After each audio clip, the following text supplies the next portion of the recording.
Welcome back. So, we are still escaping from 2020, moving in to 2023. And that's what we're going to be dealing with in this video. But first, I wanted to give you a little bit of an update on Audie because he wasn't with us yesterday. He was with us Thursday and making quite a production out of being with us. But not today, not yesterday. Audie has been getting into little scraps when he's been going out lately. And I don't know what he's gone after, but I imagine it's big stuff because he's been getting his little kitty butt kicked.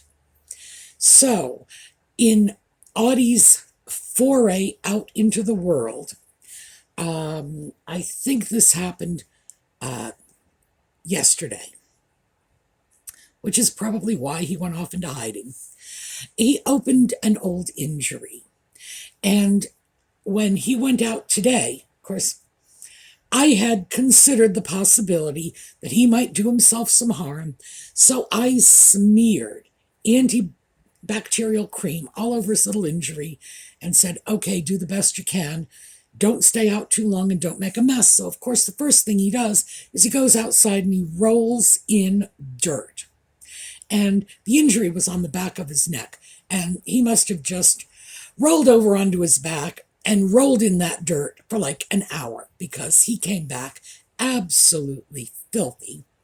And what I have been doing today since he came back is taking a warm washcloth, wet, well, damp, not really wet, with a little soap and trying to clean off this open wound that he has been rolling in the dirt.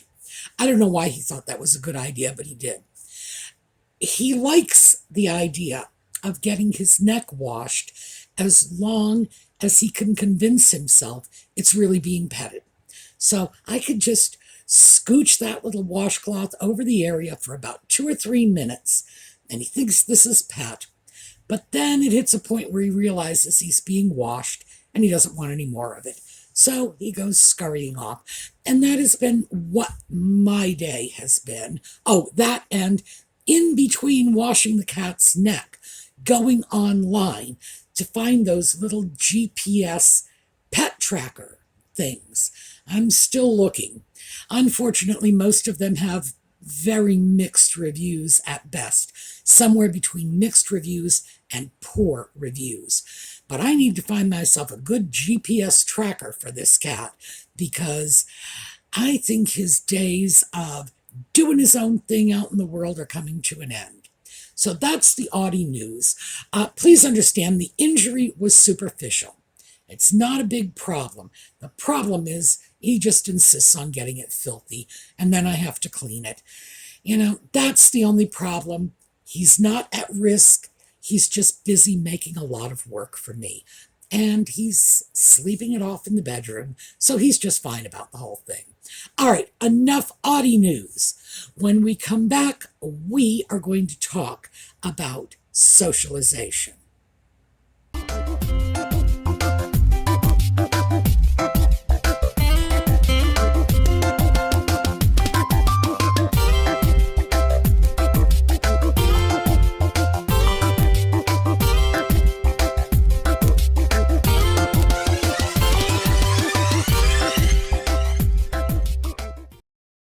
Okay, socialization, as I'm sure I don't need to tell anyone, is a major portion of our lives.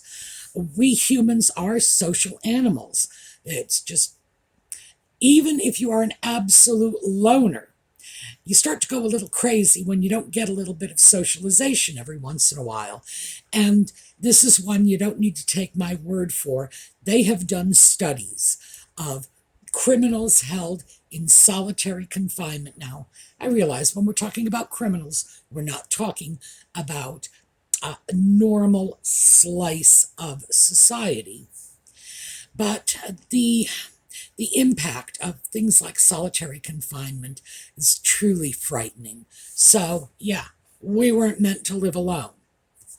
And this is one of those impact areas that we had isolated in terms of things we need to address pulling out of 2020. And socialization would have been important even if we didn't have our little impact area list, because the worst part of 2020 was lockdown. It was being isolated, socially isolated, not being allowed to come in contact with people. There are still marks in a lot of the stores I go to showing at the checkout aisle where 6 feet is from the customer ahead of you. It's like we could not even get within 6 feet of another human being. And that went on pretty much for the whole year. And it went on into 2021. So that was a major component of the 2020 crazies. And it's important to remember that even if 2020 hadn't happened, a lot of us would be in a situation where our social engagement with the rest of the world is probably not where we would like it to be, and perhaps not where it once was. It's almost like it was the perfect storm. Many of us had these issues going in. 2020 made them worse and exacerbated them. And then when you have the situation that a lot of us faced, certainly not all of us, but a lot of us faced, with elements of depression usually manifesting itself in terms of withdrawal from social interaction. It's a perfect storm. This is an area that is probably one of the worst in terms of impact from 2020, from the pandemic, from the lockdown, from the social isolation. I mean, that pretty much says it all. So I thought we would talk about ways to get back into the swing of socializing. And I know for many of us, it's not just a question of getting our social lives back to where they were in 2019. For many of us, it's a question of trying to make improvements over that, because we were not all socially where we wanted to be in 2019.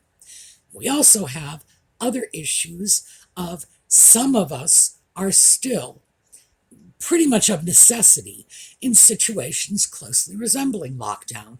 Some of us are not able to get out and socialize the way we did years ago when we were younger, or years ago when we had our health, etc., etc. So the good news on that score, and we can't ever forget this, is we have social media. The last 20 years have been just remarkable in terms of the openings into the world for those of us who have difficulty physically getting out into the world. If we were facing the same situation today, and it was, say, 1980, we would not have the internet, we would not have social media, we wouldn't have Google and Twitter and Insta whatevers, and we certainly wouldn't have YouTube. So we do have options, and we'll get to those in a bit. But I thought we would start by talking about more traditional socialization. And that's the whole, let's get out of bed, let's put some clothes on, let's go out into the world and let's meet some people. And for many of us, especially those of us who are over 60, my age group, socialization is not what it was when we were younger. It can't be. And the reason for that is much of our socialization when we were younger was wrapped up in our jobs. That is one of the things, and I used to do research on this all the time. So I got like stacks of statistics in the back of my head on this. One of the things people most frequently missed when they retired was the social camaraderie of the workplace. Going out to lunch with their coworkers, getting together to do things on the weekends. There was a lot of crossing over. Our social lives and our work lives could be very interconnected for many of us. Sometimes it wasn't just our work life, it would be the work life of our partner that we would get all wrapped up in. My first husband's company loved to do these wildly extravagant company vacations. And it was just one of those things where the top employees would all get shunted off to Lord only knows where, and they were always fabulous, exciting, exotic places, and that was a very big deal within his company. They just loved that sort of thing. And it was certainly far in excess of anything any of my workplaces ever. My workplaces would occasionally offer the company's softball game or the company 4th of July picnic, the company holiday party. Remember, I was a social worker, so we were always very politically correct. It wouldn't be a Christmas party, but we would have this non-denominational holiday party where everybody would bring in a tray of cookies. It's like, believe me, his company, it was like, well, we're going to go off to Disney World this year, or we're going to go off to France next year. They really did it up right. So for a lot of people, socialization and the workplace were very much intertwined. You retire, you lose that. And you don't tend to lose it all at once, but you do lose it absolutely, surely. Sooner or later, it will just fade off.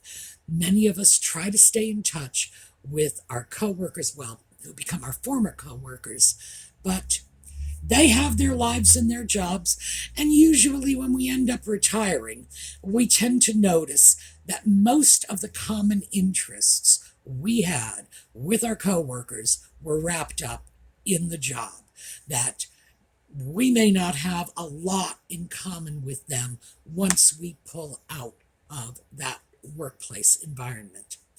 And so a lot of us had just plain lost large pieces of our social lives as we get older.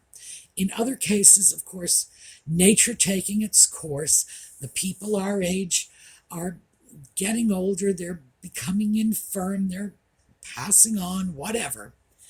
So this can be a huge issue for us. It doesn't have to be, though.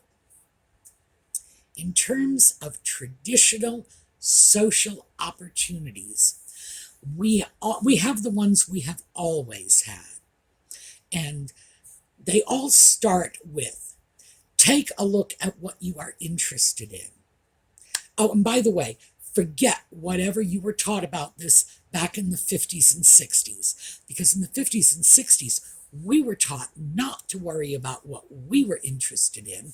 We were taught to picture the kinds of people we want in our lives and ask ourselves what they're interested in. The flaw in that, because it was sort of a bit of social climbing in its own way.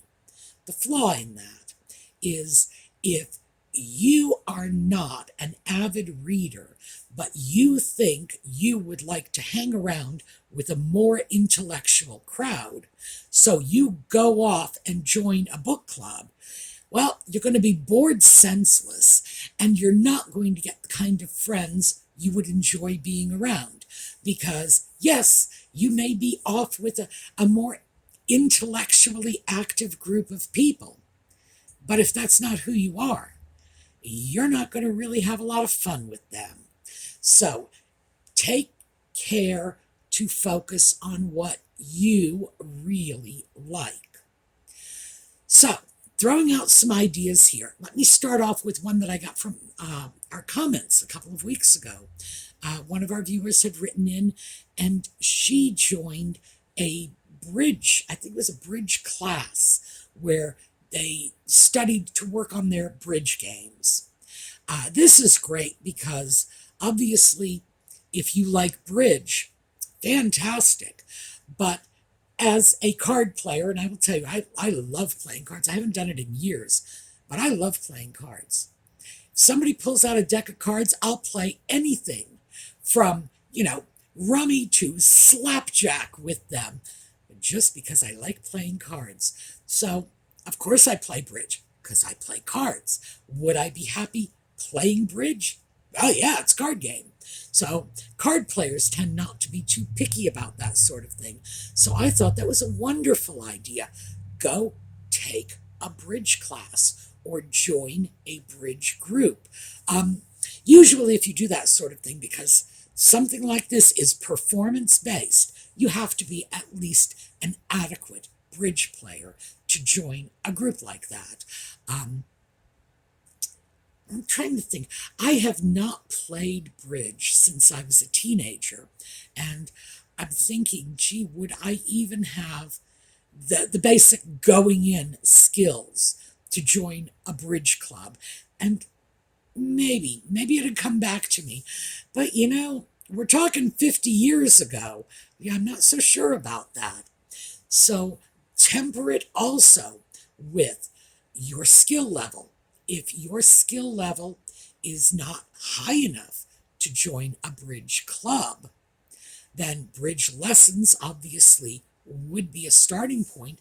If you don't have bridge lessons in your area, going online, because you can get virtual card games online, might be a good place to hone your skills for a few weeks before going off to the bridge club. And that's just one example. And as I say, it was just donated by one of our viewers who did this. And as I say, I thought it was fabulous. Other things, skill level, and because we started with bridge, so let's stay there. Suppose you sew. Almost any store that sells fabric, and I know Joanne does this all the time. Michael's also, but not limited to sewing. They have classes. They will have classes on specific areas. Like Joanne will post notices on their corkboard saying, we're going to work on seam finishes. And they'll have a little class, maybe 2 or 3 weeks. You just show up for 2 or 3 Fridays. The point is not so much to work on your seam finishes, although we could all use a lesson or two in that, but because it will put you in with a group of like-minded people, a group of sewers, people who can carry on a conversation with you when you are talking about French seams and bias tape and so on. And that opens up your social opportunities. When you find yourself in a class, these are usually pretty small. And when I say pretty small, usually 8 people or fewer, unless it is in a major city and it's a super popular class. Like, for example, sewing for cosplayers. By the way, if you're a sewer, think about that, because that may put you in with some people you really don't have a lot in common with. So mull that one over before you go into the cosplaying class. Usually it will be a smaller group where it's much easier to sit down with people, strike up a conversation, get to know somebody. It's super easy under those conditions because you could always look at the person next to you and admire their work if it's good, or offer them pointers if it's not where it should be. Very easy way to start broaching new relationships. And certainly by the time you've shown up for 2 or 3 classes like that, absolutely you're starting to see the same people and you're starting to create friendships. Other things, cooking classes. And let me throw this one out to you, because not every community has cooking classes that people know about. I can remember when I was a kid, there was a senior assisted living center, and it was called the Scandinavian Home for the Aged. I was a kid, so they had names like that. And they used to periodically offer classes on Scandinavian cooking. So you can find cooking classes in the oddest places. Just go looking. And with the advent of social media, many classes will be listed in Facebook or these local internet-based neighborhood sites. We have one in my area. I don't remember what it was. I belong to it. Naturally, it's my community. I signed up for it. But I really don't remember what the name of it was. I haven't participated in a while. My bad. But that's the kind of place where you find little classes like this. There is, I should also tell you, the town I live in, 2,000 people, okay? If I can find stuff here, believe me, you can find it where you live. The local masseuse does yoga classes. It's 1.5 miles from my house. If I were inclined in that direction, I am not. I could just go sign in for yoga classes. It's that sort of thing. What can I do here? That does interest me, though, because the cooking classes, the sewing classes, the bridge classes, it's not going to grab me. What I do for fun is I walk. And what I can find here are groups of people hiking the Appalachian Trail. Because, as I've mentioned before, and I say this whenever I start picking on hillbillies, I live at the foot of the Appalachian Mountains. Believe me, people would be perfectly justified in looking at me saying, oh, there goes the hillbilly. We have the trail, and as a consequence, people are always putting together hiking groups.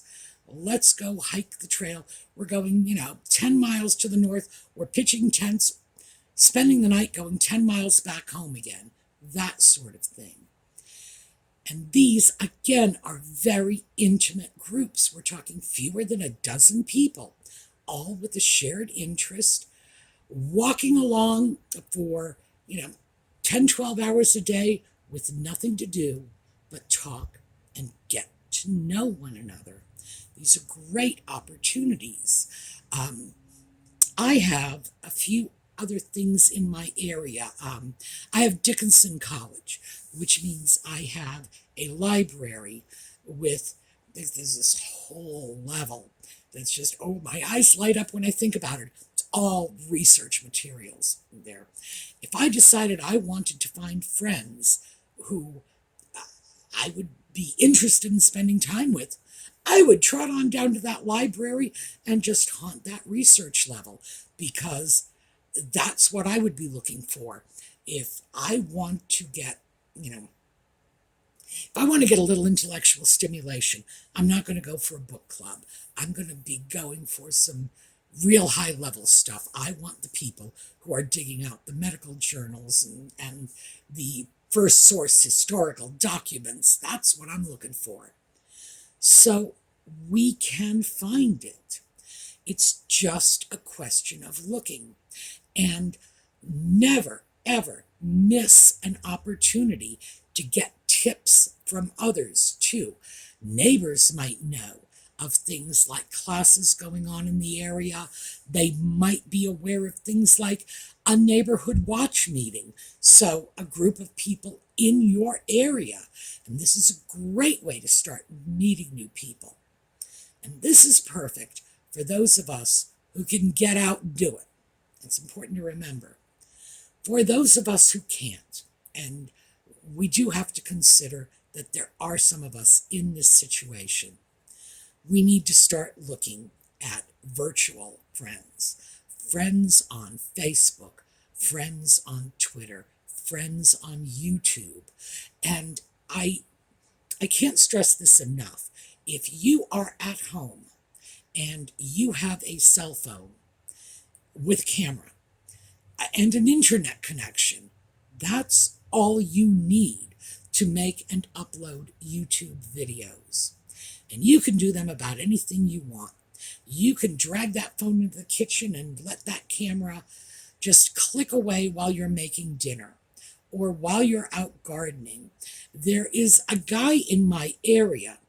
I, I think he is a metal detector. I think that's how I came across him in the first place. And he films things like there was a bird built a nest in his backyard, and he just filmed the progress of it, posted it to YouTube. I loved watching those videos. Other people post videos of their grandkids. It's an option. YouTube, interestingly enough, is more like a one-way lens. In some ways, it's like being on television. I get to be Harriet Nelson, and I'm doing, the adventures of Ozzie and Harriet here.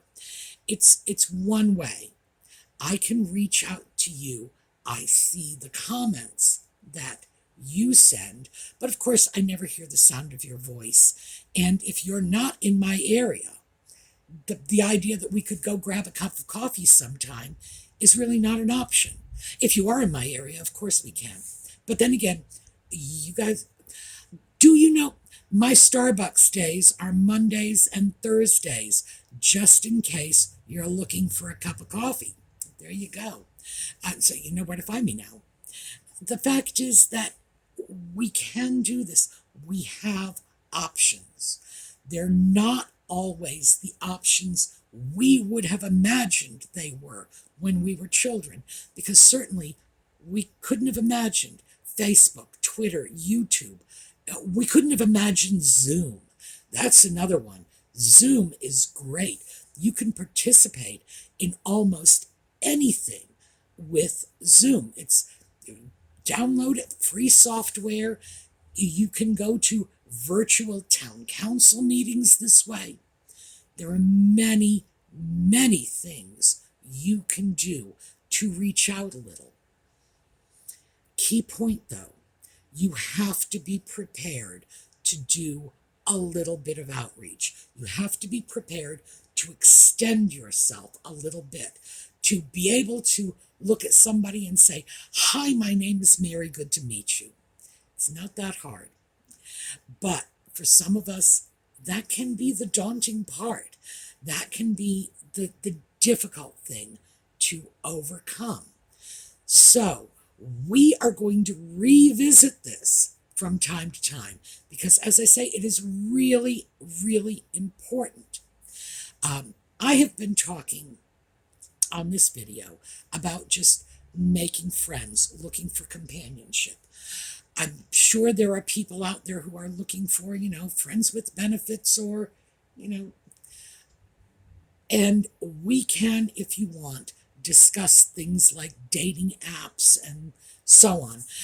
That's something, by the way, I know nothing about them. It's something I have never used, but I am willing to do the research if that's an area you're looking at, if what you want is to throw a little more, romance into your life. I was about to say boy-girl stuff, but these days it's boy-girl, it's girl-girl, it's boy-boy, it's boy-them, comes in all flavors. But from what I understand, there are dating apps that cover every possible permutation. So we can look into that if you would like. We can look into other options, especially things like single traveling, if that's what you're interested in. But we are going to come back. The fact that we haven't touched on socialization until now does not mean that I think it's low on our list of issues. It's actually probably very, very high on most people's list of issues. It's just that, we'll get there eventually, and we will come back to visit this because this is just scratching the surface. It's just, sort of digging in the dirt a little bit, just so we're aware of the fact that there's dirt out there, and my cat can roll in it, just to make sure we know It's available. We have things. We have options. So, for those of you who have social interactions in terms of classes, clubs, places you go that are open to the general public, ballroom dancing even, let us know in the comments, because your comments can help open a door for somebody else. Never forget that. And no matter how silly or ridiculous you think it might be, like I belong to a butterfly collecting club, no, pop it in there, because somebody else might find that interesting. All right. For those of you who stay with us for Just Chatting, that will be this evening at 8 o'clock Eastern Standard Time. That is the time in New York City for those of you in other parts of the world. And for the rest of us, we will be back again next weekend to dig ourselves a little further out of 2020 and see about moving on. Meantime, we're going to take a look at a slideshow on the way out. Have a terrific day.